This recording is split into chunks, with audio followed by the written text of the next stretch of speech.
আজকে আমাদের একটাই মিশন।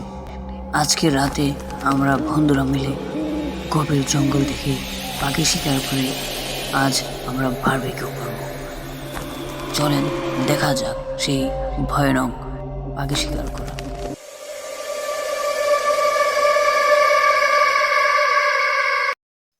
আমাদের সাদা ব্যাগের মধ্যে পাখি মারা সেই ইটগুলো আমরা রেখেছি, যেটা আমরা দিয়ে পাখি শিকার করব। আমরা জঙ্গলের ভিতর এক পথ ধরে হাঁটা শুরু করলাম গভীর জঙ্গলের দিকে। আমাদের একটাই মিশন, আজকে আমরা বারবিকিউ করব, তাও আবার পাখি শিকার করে।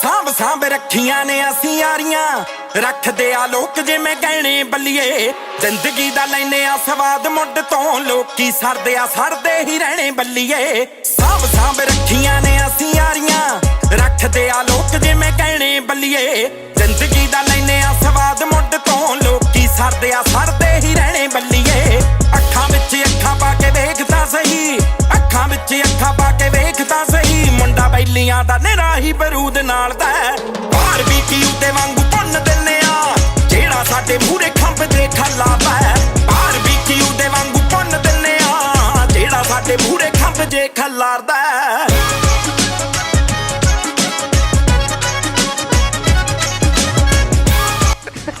এই স্বাদ এত স্বাদ কে खानी है तू उठनी फरूट तड़के আমার সেই দাম লাগছে इन्ना पिछे छड्ड दूं मैं साहब लिए नारा पिछे यार मैथों